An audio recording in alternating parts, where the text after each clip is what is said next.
TSA allowing small knives on airplanes is not going to bring any drastic changes to our safety.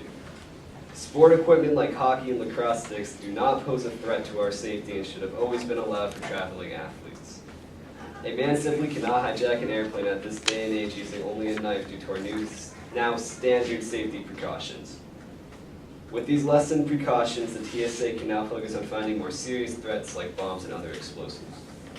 The opposition has stated that knives still pose a threat as similar objects were used during the hijackings of 9/11, but this still doesn't justify their reason to ban these tools. Airplane security has increased a ton after 9/11, and a small knife simply isn't going to hijack an airplane anymore.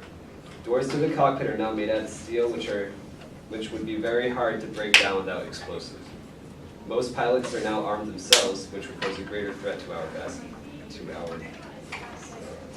The opposition has said that any type of knife could easily kill anyone with a slash of the throat. However, he failed to mention that large, hard-to-reach door sealing the pilot's chamber is now a standard safety feature that has been installed on our airplanes following the events of 9/11, thus making this accusation meaningless. It was said that box cutters, which are smaller than the new maximum safety requirements, were used to hijack one of the planes in 9/11, but that is also irrelevant due to the new safety precautions that I previously mentioned, and not to mention box cutters are still in the respective list of items. The law has changed to airplane security since 9/11 and not just in airports. Airplanes have received mandatory security updates following 9/11, such as the new doors that I mentioned, and pilots are now being taught self-defense in an effort to combat worst-case scenarios. Some pilots have been permitted to carry weapons of their own to counter any terrorist attempts. Patrick asked the question, when is anybody going to need to bring lacrosse sticks or golf clubs while traveling on an airplane? Athletes often travel to play their sport in another area. With these lessened restrictions, they can finally board a plane with their equipment without any hassle. While this rule was in place, they would have to go to extreme measures in order to bring their equipment with them. Imagine having your expensive sports equipment taken away while traveling and having to land and buy brand new equipment in order to participate in their sport. A single lacrosse stick can cost up to $100, and that's a lot of money to be throwing away just because of some rule that doesn't make sense. It takes more time to deal with confiscations than to check regulations. So the counter-argument where the opposition said that it would take too much time to check each item is false. We would actually be saving time with these new rules in effect, thus making the argument invalid. I can see where these rules would seem like a good idea, but they seem to be a little too strict. These new rules are not much of a change, but it's a small step forward to letting America have more freedom in terms of the airline business. Like it has been stated many times, the main goal of the TSA, or the Transportation Security Administration's #1 priority, is the protection and the safety of its patrons. While the TSA is doing what it sees best with the new policy, the vision is flawed in several ways. The new policy that will be put into place by the TSA on April 25th will allow passengers to bring small knives and various sports equipment on board of commercial airliners. Be it resolved, the TSA will overturn its new policy allowing small knives and sporting equipment on planes. The negative side has made several points against the statement that I would like to rebut. Firstly, the negative has argued that these new items will not cause any damage to the plane, to any passengers or to the plane. While these new items will not be able to bring down an airplane by themselves, they can be a tool to help bring down one. A small knife will not be able to get through the thick reinforced cabin doors, but we cannot forget how terrorists used box cutters and small knives that were largely smaller than the new TSA policy demands to take down 4 commercial airliners in 2001. The cabin doors in 2001 were nowhere near as guarded as they are now, but part of what terrorists did and can do is to use hostages to get into the cabin. This can greatly damage the people on the plane, or damage the plane and the safety of everyone inside it. A small knife may not result in catastrophic disaster of multiple families, but ask any family if they thought it would be catastrophic if one of their family members was stabbed or even killed on an airplane.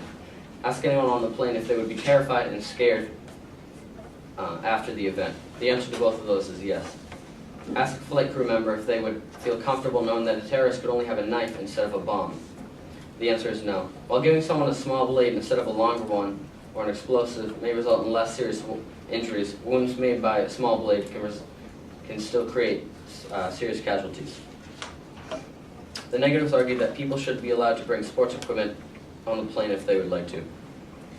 For one, there's a perfectly capable check-in for the baggage that sports equipment can be dropped in.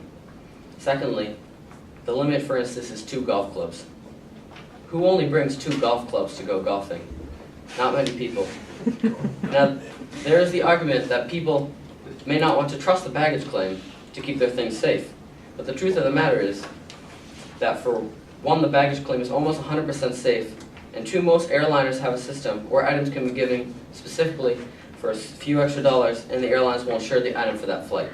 In addition to this, carriers such as FedEx and UPS have low rates that will ship your important equipment to wherever is needed. A couple of dollars should not be an issue if lives are at stake, as is the case if equipment is let onto the plane as a carry-on. The negative has also argued that the real danger is checking for explosives.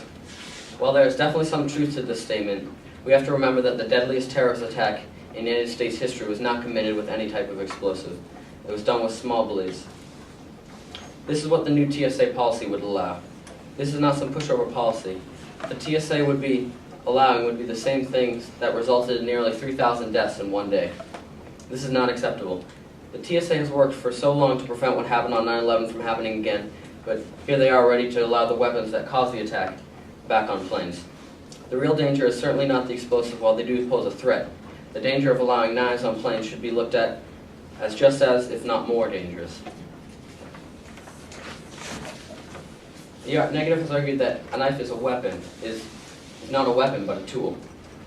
A knife, while used in its proper place, is a tool. But put a knife into the wrong hands in the wrong situation, it becomes a killing weapon. According to the Tampa Bay Times, more people are murdered in the United States each year with knives than with hands such as strangling, clubs, and rifles combined. I would consider that the use of knives as a weapon. Now, I'm supposed to believe that a person that would kill another person with a knife on the ground would only use the knife as a tool in the air? This is ridiculous. Most people would also consider objects such as hammers, drill bits, and screwdrivers longer than 7 inches to be tools, but these are not allowed on planes. This makes the argument that knives are always tools completely and utterly unreasonable. Put in the wrong hands, a knife that is usually a tool becomes something that is capable of taking lives. Negatives argue that America cannot hold on to fear from 9/11. The fact that this is even brought up is absolutely absurd. Correct me if I'm wrong, but I don't think any of us have really experienced 9/11.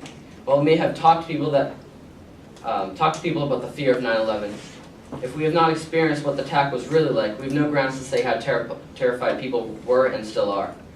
To hear about the fear and to experience it are 2 very different things. Fear is an emotion that cannot be put into words. I may be terrified of snakes, but someone that is not afraid of snakes, to someone that is not afraid of snakes, this will sound like me being a baby. The people who actually experienced 9/11 were absolutely terrified.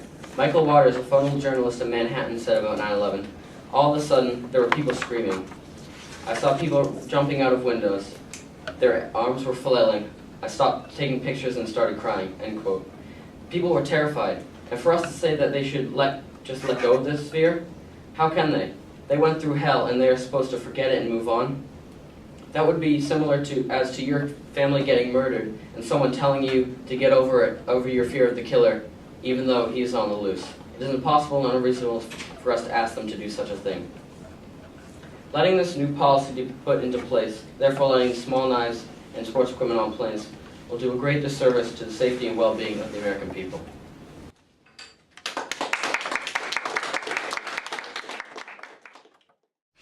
Your speech was not strong. Almost everything you said could have been deemed wrong. I'll try not to make this long and turn this speech into a song. Blades under 6 centimeters aren't even a weapon, it's a tool. Didn't we learn all this in elementary school?